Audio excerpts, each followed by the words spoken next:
Alrighty, hello, Wrestling Universe, so wrestling fans. Welcome to the Wrestling Universe. As we're going to take a look at the WWE NXT UK's very first takeover event that took place last month, known as Blackpool. And I thought this would be a good opportunity to bring up the recent NXT events and looking at NXT UK as it had its very first takeover this past January. And there was only a few matches on this one, but I'm pretty sure this will become, obviously this will grow throughout the course of the year, and I would imagine there'll be more from NXT UK Takeover throughout the course of 2019.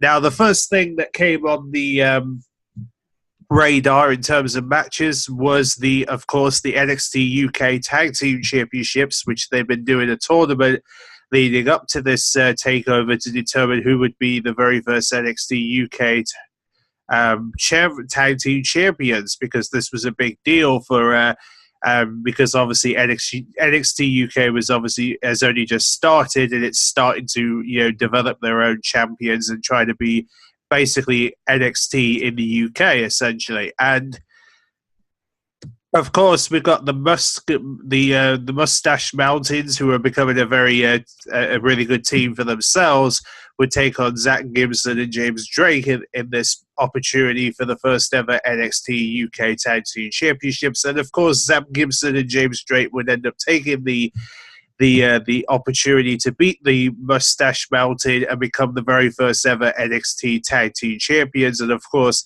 they would end up becoming victorious, winning the NXT UK Tag Team titles. And yeah, they basically won it, essentially. But I'm pretty sure the Mustache Mountain will probably get the NXT UK Tag Championships probably at the next NXT UK.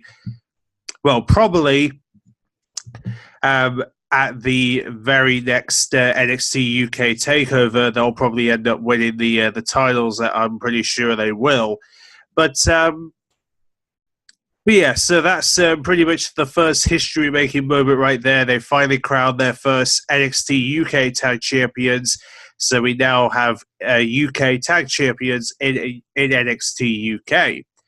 And then, of course, the next match would feature, obviously, Jordan Devlin, who was originally going to face Travis Banks, but because he was injured due to, obviously, he was not medically clear because he had an injured knee, it turns out that Finn Balor was his replacement, as Finn Balor surprises the UK crowd by showing up in the UK to actually compete against Jordan Devlin and actually wins the match. As you would expect, Finn Balor would end up winning the match in the United Kingdom, because of course this is the first time he's actually appeared on a UK, actually compete in the UK since the Monday Night Raw came to UK about back in November essentially. But yeah, so this was a big moment for Finn Balor. The fact that he was given the opportunity to perform in front of the UK just before the Royal Rumble, you can't beat that. And Finn Balor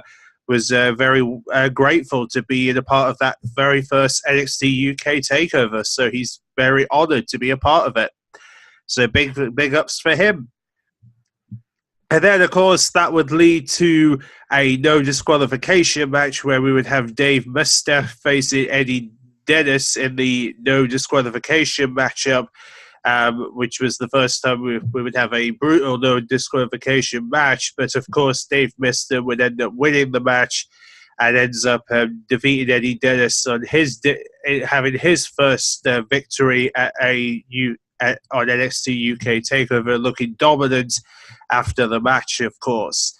And then eventually this will lead to the NXT UK Women's Championship, where we have Rhea Ripley, who was the previous champion for NXT UK Women's and division, would end up taking on Torn Storm, who would end up winning the Mae Young Classic last year, as she had a great performance on that tournament this time last summer. So she was hungry. She was very, very hungry to get in her first championship win, and lo and behold, she finally defeats Rhea Ripley, who became the very first woman to win the NXT UK Women's title, and ends up becoming the new NXT UK Women's Champion, which I thought was a great big moment for her, as she would finally become the second person ever to take that championship in the NXT UK division, which is great, and I'm pretty sure she'll make a great champion, no question about it. And also, it was really interesting because during this segment, they actually showed off two superstars. In fact, one of them is was the previous who just lost her World of Sports Women's title recently during a live event, which, well, it's kind of amazing they haven't televised it yet. But they actually showed Kaylee Lee Ray, who's meant to be a part of World of Sports Wrestling, had actually appeared on NXT UK Takeover Blackpool just months before the live show, which I thought was really interesting because of the fact that, well, because she's in contract with them, it makes me wonder whether she's actually rejected their offer and actually is planning to join the WWE's NXT UK instead of doing World of Sports. It kind of suggests otherwise why she appeared on that live event. And then you also have Jazzy Gilbler, who was also another woman in the UK who appeared on the show, which may suggest they might be signing these two into NXT UK at some point this year, which wouldn't surprise me if that indeed happens. But then, of course, we would come to the main event, which will be for the United Kingdom Championship. We would have Pete Dunne finally getting a chance to defend the title against Joe Cuffley, who was obviously a challenger for his United Kingdom Championship. As, of course, Pete Dunne's had the title for quite some time now. And obviously, Pete Dunne would still be the United Kingdom champion. However, though, after the match, he would encounter a giant man from Australia known as Walter, who has now become a part of the NXT UK roster, which is really interesting. And there could be obviously hinting towards the idea that perhaps he could be the one to dethrone Pete Dunne and become the NXT UK champion, which is something to say for the least. And I wouldn't be surprised if that is what they're teasing here, because, well, we could be heading towards a moment where Pete Dunne may end up losing the title and ends up going to the main roster, which is, chances are that may very well happen.